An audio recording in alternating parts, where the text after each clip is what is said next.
உலகத் தமிழர்களின் உரிமை மீட்பு தளம்.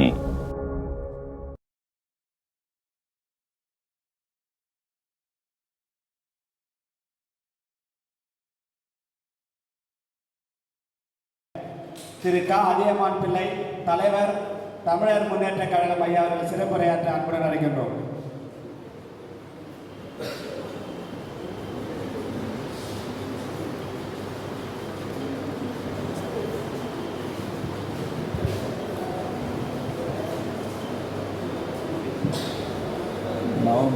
நவம்பர் 1 தமிழ்நாடு அமைந்த நாள்.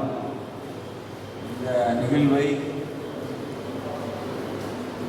இரண்டாவது முறையாக திரு பற்பனம் அவர்கள் தமிழ் குடிகள் கூட்டமைப்பு என்ற பெயரோடு தமிழ் குடிகளை சார்ந்த அனைவரையும் அழைத்து சென்ற ஆண்டு நடந்ததை விட பெரிய மண்டபம் எடுத்து சிறப்பாக நடத்துவதற்கு எனது மனமார்ந்த நன்றியையும் பாராட்டையும் தெரிவித்துக் கொள்கிறேன். இந்த தமிழ்நாடு நாள் நிகழ்விலே கலந்து கொள்வதற்காக வந்திருக்கின்ற தங்கை சுபாசினி மல்லத்தி, ஐயா எரிமலை ராமச்சந்திரன் மற்றும் தம்பி ஜெயசீலன் மற்றும் ஏனைய தமிழ் உறவுகள் அமைப்புகள் தலைவர்கள் அனைவருக்கும், தம்பி கோபி ஏகாம்பரம் உள்ளிட்ட அனைவருக்கும் நன்றியை தெரிவித்துக் கொண்டு, நாம் இதுபோல அவ்வப்போது கூடி நாங்கள் ஒரு முகநூலில் ஒரு செய்தி வெளியிடுவோம். அந்த செய்தியை பார்த்துட்டு என்ன நினைப்பாங்க, இத்தனை பேர் இருக்கானுங்களா இந்த தமிழ் இனத்துக்காக போராடுறதுக்கு அப்படின்னு சொல்லிட்டு அந்த பேருக்கெல்லாம் தெரியும். அப்புறம் என்ன பண்ணுவோம், அவங்கவுங்க பகுதியில் இல்லைன்னா வந்துட்டு ஏதோ ஒரு நிகழ்வுகளை செய்வோம். அந்த அளவில் தான் வந்துட்டு நம்மளோட செயல்பாடுகள் இருக்கு. அப்போ அது போல இல்லாமல் இந்த கூட்டத்தை இன்னும் கொஞ்சம் சிறப்பாக இதற்கு அடுத்த கட்டத்துக்கு எடுத்துட்டு போறதுக்கு என்ன பண்ணலாம், இப்படி கூடி நம்ம ஆளுக்கு தெரிஞ்சத வரலாறுகளை பேசிட்டோம், அதை இழந்துட்டோம் இதை இழந்துட்டோம் அப்படின்னு சொல்லிட்டு பேசிட்டு போகாம ஒரு செயல் திட்டமா என்ன செய்யலாம் அப்படின்றத பத்தி நான் பேசணும்னு நினைக்கிறேன். ஏன்னா இங்க இருக்கிறத ஒரு 50 பேர் வச்சுக்க, அந்த 50 பேர்ல ஒரு போராட்டம் ஒரு ஆர்ப்பாட்டம் எடுத்தா அந்த 50 பேர்ல ஒரு ஆளுக்கு ஒரு 5 பேரை கூட்டு வந்தாலும் ஒரு 250 பேர், அதுல ஒரு பாதி பேர் வந்தால் 125 பேர், இல்ல ஒரு 100 பேர் வந்தாலுமே மாசம் ஒரு போராட்டம். அது இந்த தமிழ் குடிகள் கூட்டமைப்பு பேர்லயோ இல்ல தமிழ் தேசிய கூட்டமைப்பு பேர்லயோ ஏதோ ஒரு பொதுவான பெயர், அது எந்த பேர்னா இருந்துட்டு போகுது. அப்படி ஏன்னு பார்த்தீங்கன்னா ஒரு 2 விஷயம் இருக்குது.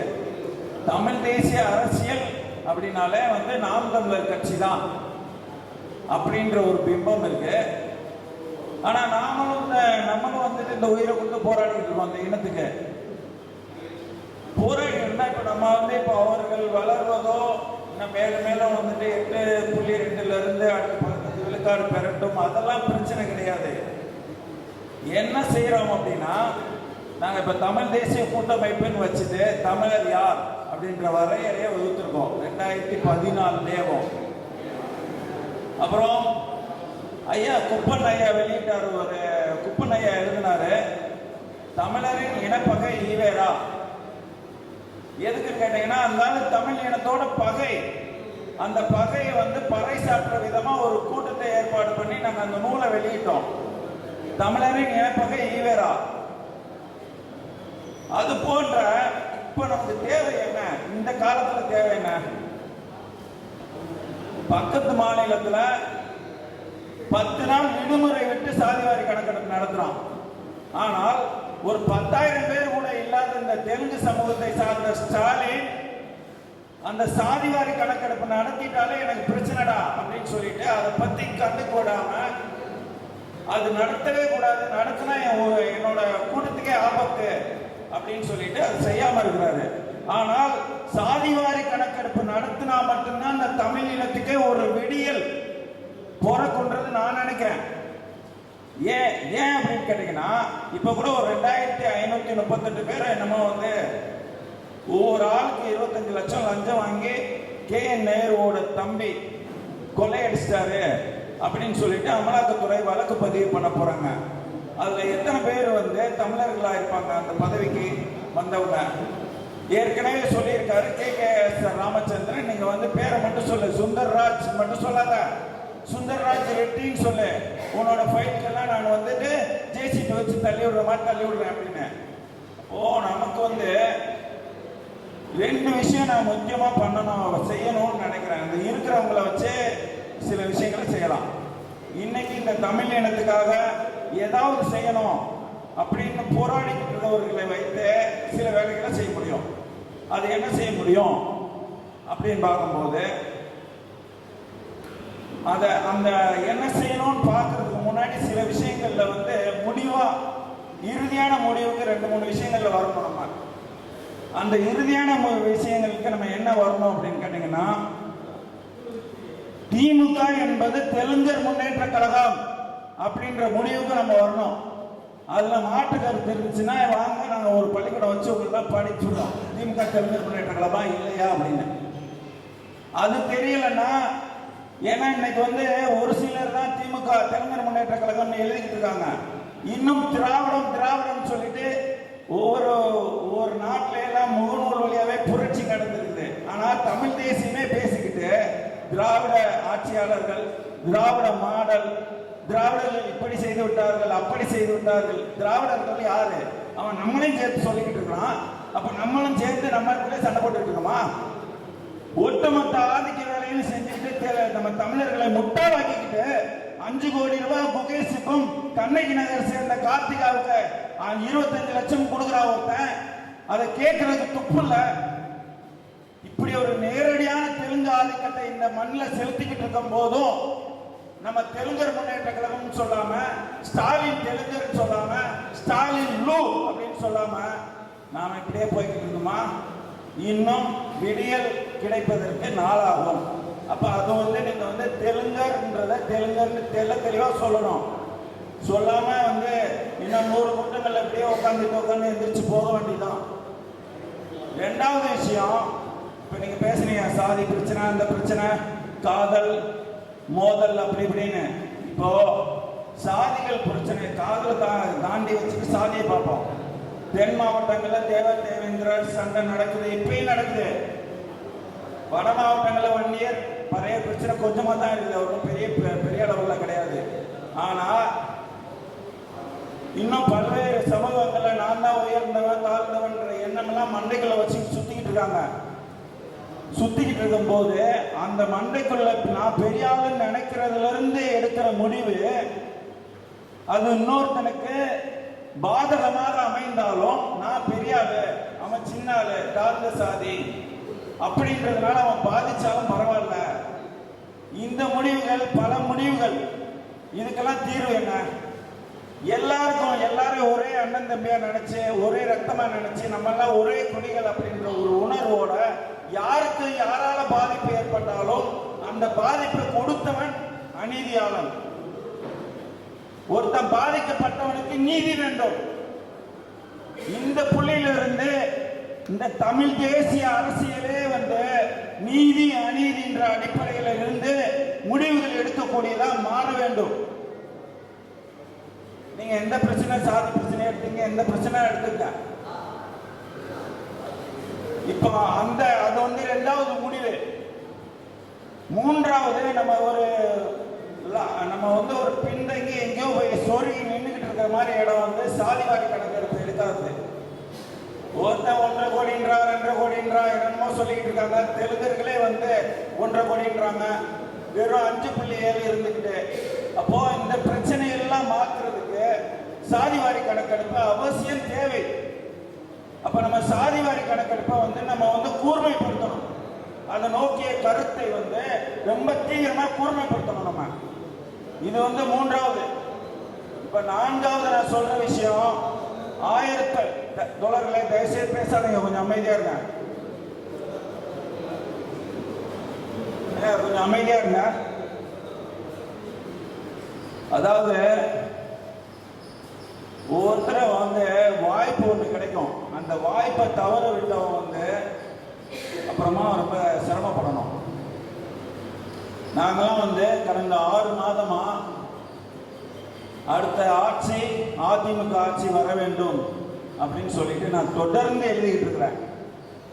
அதுக்காண்டி நான் அதிமுகவில் போய் சேர்ந்துட்டேனா? கிடையாது. அமைதிப்படை வந்து இலங்கைக்கு போயிடுச்சு, அட்டூழிய படையா மாறிடுச்சு. இப்ப அந்த படையை துரத்தி விடணும். தலைவரே வந்து பிரேமதாசா கூட கை கோர்த்தாரு இந்த படையை துரத்தி விடுறது. அப்போ இந்த தெலுங்கு ஆதிக்க கொட்டத்தை ஒடுக்குவதற்கு ஒரே ஒரு வழி இருக்குது, அது வந்து ஆட்சி மாற்றம். அந்த ஆட்சி மாற்றம் நமக்கு வந்து இப்ப நம்ம போய் ஒரு தேர்தல் என்ன ஒரு எம்எல்ஏ கூட ஆக முடியுமா? ஆகிறதுக்கான வாய்ப்பு கிடையாது. அப்ப அந்த வாய்ப்பு இருக்கிறவர்கள், அந்த இருக்கிறது யாருக்கு இருக்கு? எடப்பாடி அதிமுகவுக்கு இருக்குது.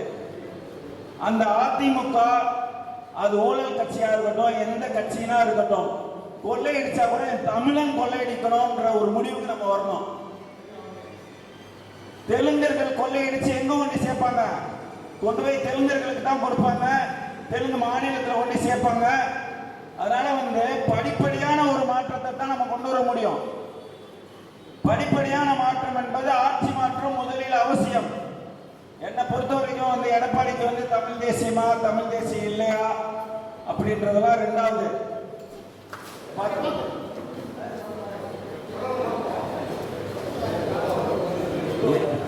எடப்பாடி வந்து தமிழ் தேசியவாதியா இல்லையே அப்படின்னு வியாக்கியானம் பேசுறது. அப்ப வந்து ஸ்டாலின் வந்து தமிழ் தேசியவாதியா? ஒரு 5000 ரூபாய் கூட கணக்கு தெரியாத ஒரு ஆளு, இன்னும் வந்துட்டு ஒரு கரும்பு கொள்ளைக்குள்ள வந்து சிமெண்ட் ரோட போட்டு போகக்கூடிய ஒரு ஆளு. அதனால வந்து அதெல்லாம் நம்ம சொல்லிட்டே போலாம்.